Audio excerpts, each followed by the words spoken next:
किसी ने कहा है तमसो मां ज्योतिर्गमय, अंधकार से प्रकाश कियो। अंधकार क्या है? हमारी अज्ञानता, हमारी नादानी, हमारी मूर्खता, इसी को अंधकार कहा जाता है। प्रकाश की ओर, प्रकाश का मतलब ज्ञान। आप लोग लोकाचारी में बोलते हैं कि जब ज्ञान तभी सियान, और एक एक आदमी होता है जो शरीर से सियान हो जाता है, लेकिन सचमुच में वो सियान होता है जिनके अंदर में ज्ञान हो जाता है, वो सियान हो जाता है। आप देखे होंगे बहुत से आदमी को बूढ़ा हो जाते हैं लेकिन गाली बकते हैं, भाई को गाली देते हैं, पत्नी को गाली देते हैं, बहन को गाली देते हैं, बेटा बेटी को गाली देते हैं, समाज के लोगों को गाली बकते हैं। मैं खुर्दा निवासियों से पूछना चाहता हूं कि हमारे देश में कई प्रकार के विद्यालय हैं, स्कूल हैं, कॉलेज हैं, लेकिन किसी भी विद्यार्थी से आप पूछिए कि मास्टर साहब तुमको गाली सिखाए हैं, और कोई ऐसा पुस्तक है जिसमें कि गाली सिखाया जाता है?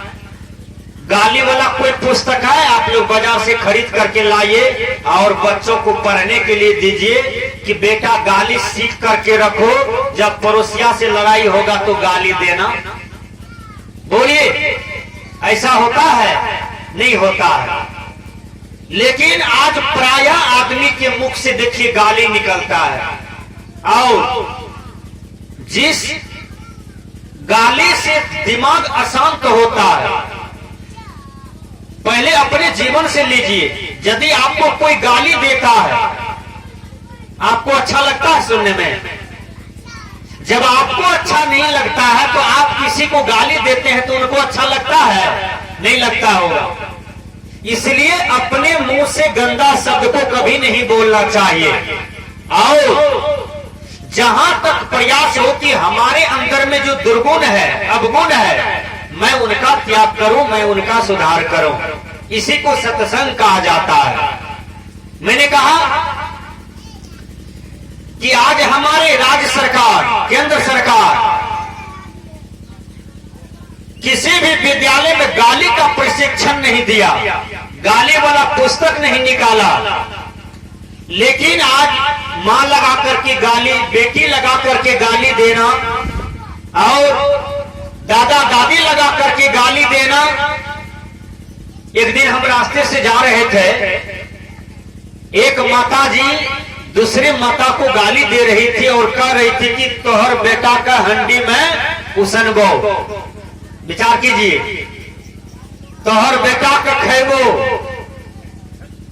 मैं निवेदन करना चाहता हूं कि आप दूसरे की बेटा को खाओगे, हंडी में उसनोगे, जलाओगे, और यदि तुम्हारे बेटा को कोई उसने जलावे तो तुम्हें कैसा लगेगा? विचार कीजिए।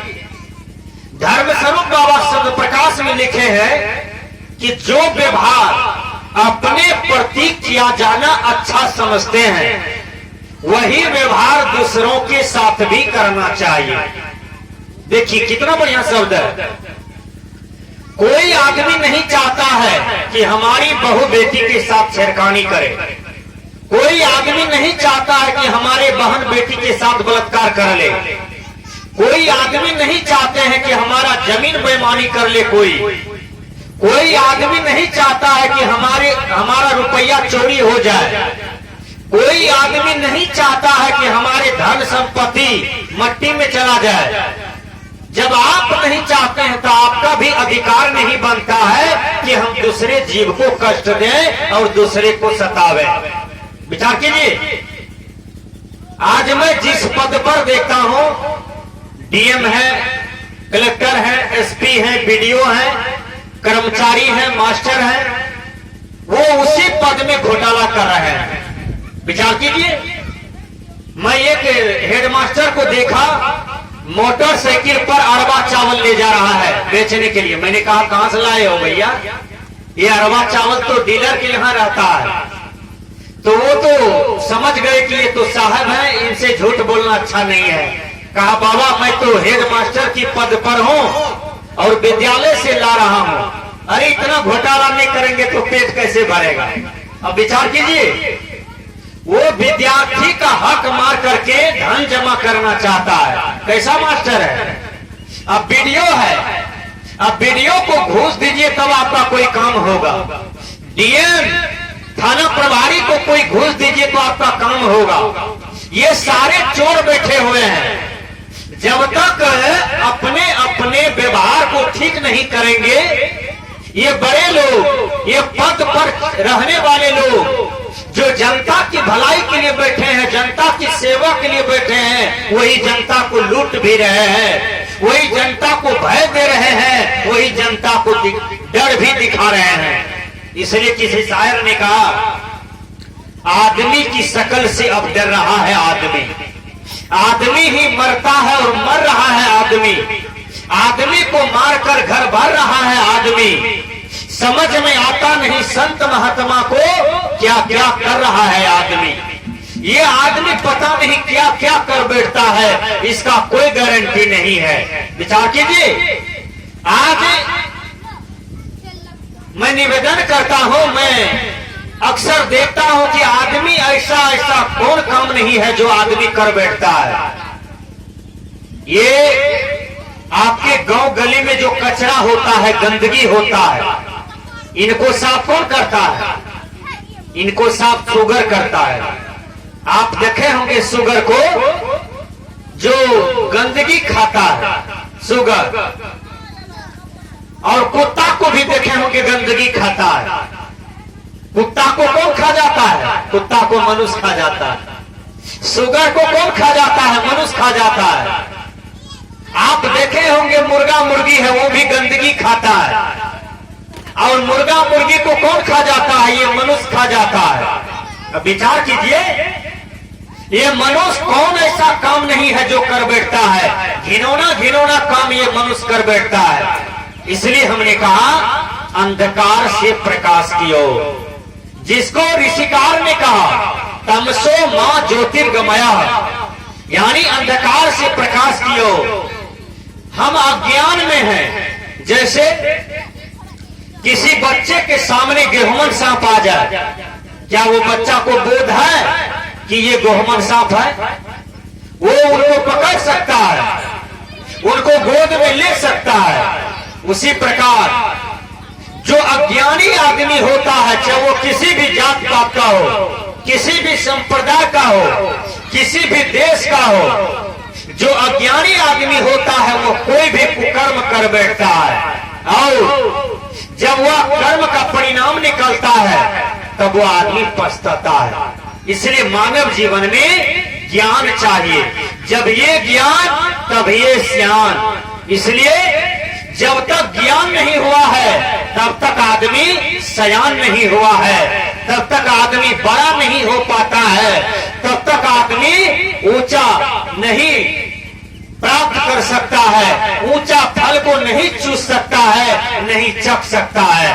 वो क्या है, गुरुवर कबीर कहते हैं, साहेब के दरबार में लंबा पेड़ खजूर, चढ़े तो चरखे प्रेम रस, गिरे तो चकना चोरम चोर। गुरुवर कबीर कहते हैं, परमात्मा के दरबार में, भगवान के दरबार में, गुरु के दरबार में एक फल है। वो फल क्या है, मोक्ष रूपी फल। मोक्ष फल के लिए आज ये संसार ललायित है। मोक्ष मुक्ति के लिए ही कोई काशी जाता है, मथुरा जाते हैं, वृंदावन जाते हैं, तीर्थ व्रत करते हैं, पूजा पाठ करते हैं, नमाज पढ़ते हैं। ये सब मोक्ष मुक्ति के लिए ही करते हैं। लेकिन नहीं, जो आदमी को पूरब जाना चाहिए वो आदमी पश्चिम की तरफ जा रहा है। जिस आदमी को उत्तर जाना चाहिए वो दक्षिण जा रहा है। मोक्ष मुक्ति का रास्ता साधना का रास्ता है, ध्यान का रास्ता है। लेकिन मनुष्य उल्टा रास्ता पकड़ लेता है, इसलिए वो नहीं पहुंच पाता है। विचार कीजिए, मैं बता देना चाहता हूं, गुरुवर कबीर कहते हैं मोक्ष मुक्ति क्या है, पहले इन्हें जानो। हमारे जीवन में कई प्रकार के बंधन होता है, वो क्या है? शब्द, स्पर्श, रूप, रस, गंध, ये 5 विषय होता है। और ये 5 विषय को जीतने के लिए ध्यान साधन की जरूरी है। मैंने कहा साहब, आज जवान जवान लड़का को देखिए, लड़कियों को देखिए, हाथ में टच वाले मोबाइल हैं और रोड देके जा रहे हैं। कोई कोई लड़का तो मोटरसाइकिल चला रहे हैं और मोबाइल से बात भी कर रहे हैं। कोई कोई लड़का तो गंदा गंदा गंदा गंदा बात करते हैं। कोई कोई लड़कियां स्कूल पढ़ने जाती है और स्कूल जब जाती है तो गंदी गंदी बातें करती है मोबाइल से, और जब घर आती है, घर में खाना पीना खा करके जब सोने के लिए जाती है तो भी गंदी गंदी बातें करती है। विचार कीजिए, सदगुरु कबीर कहते हैं सब आप मुंह से जो शब्द बोलते हैं वह शब्द पर ध्यान दीजिए, आखिर हम कैसा शब्द बोलते हैं। किसी बहन बेटी के साथ दुर्व्यवहार शब्द बोलते हैं, गलत शब्द बोलते हैं। किसी के भाई पिता के प्रति, बेटा के प्रति हम गंदा शब्द बोलते हैं। गुरुवर कबीर कहते हैं कि यह शब्द का सुधार होना चाहिए। माता बहन को देखिए, ठोर में लिपस्टिक लगाती है, लिपस्टिक लगाने से सुंदर हो जाओगे ऐसी बात है नहीं। आंख में काजल लगा लोगे सुंदर हो जाओगे नहीं। नाक में 3-3 तो नथिया पहन लो सुंदर हो जाओगे नहीं हो सकते हो। आप अपने बाल को काला कर लो सुंदर हो जाओगे नहीं। यदि शरीर आपका सुंदर है, अब कर्म गड़बड़ है तो आपका जीवन छुछुंदर के समान है। छुछुंदर को देखते हैं कैसे हरबिरान मचाता है घर में, लेकिन घरवैया जब छुछुंदर को देखता है तो उसको डांटता है, धोता है, भगाता है, मारता है। उसी प्रकार जो मनुष्य का कर्म गड़बड़ होता है वो छुछुंदर के समान ही होता है। इसलिए गुरुवर कबीर कहते हैं मेरे भैया अपने शब्द को ठीक करो। आज हम शब्द सुनते हैं, वो कौन सी इंद्रियां हैं जिनसे शब्द सुनते हैं? उसका नाम है कान। कान शब्द को चाहता है। आज मैं देखता हूं कि बहुत से लोगों को घर में टीवी है, एलईडी है, सीडी है, मोबाइल है और गंदे गंदे फिल्म निकाल करके देखते रहते हैं। बहुत से आदमी को देखता हूं कि भर भर दिन ताश खेलते हैं, ललका करने की फिक्र में दिन दिन भर लगा देते हैं, कोई काम नहीं करता है। यदि कड़िया हो गया है, कड़िया को झांपने के लिए, ललका करने के लिए लोग समय को बर्बाद कर देते हैं। लेकिन उसी आदमी को कहिए सत्संग में बैठने के लिए तो वह सत्संग में नहीं जाता है, लेकिन भर दिन भर रात ताश खेल सकता है, जुआ खेल सकता है, लेकिन अपने जीवन के दोष को सुधार नहीं कर सकता है। जो सुधार कर लेता है उसी को सत्संगी कहा जाता है, और समझिए उसी के जीवन में सत्संग का प्रभाव पड़ गया। आज जहां देखिए वहां अखिल भारतीय सत्संग होता है, जहां देखिए वहां जिला वार्षिक होता है, प्रखंड स्तरीय होता है।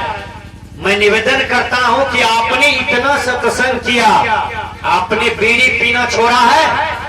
बोलिए। आपने खैनी खाना छोड़ा?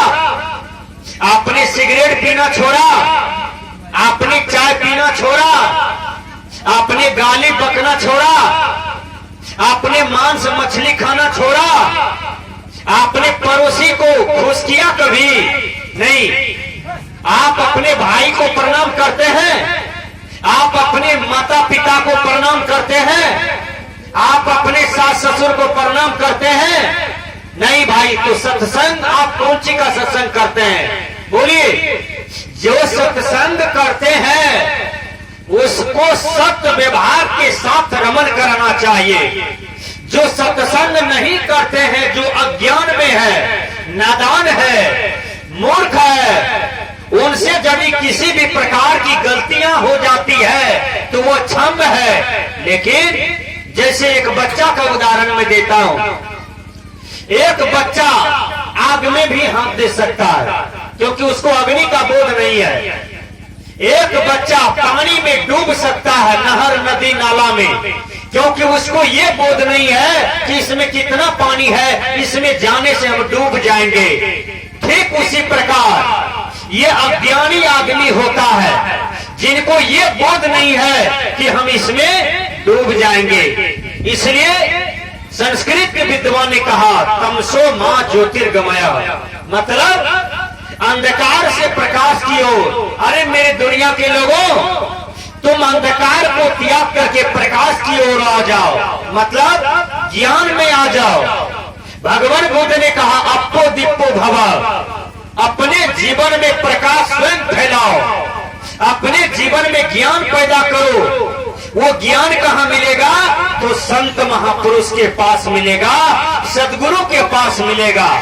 आज मैं देखता हूं प्रायः आदमी को कि सत्संग से बहुत कम प्रेम करते हैं।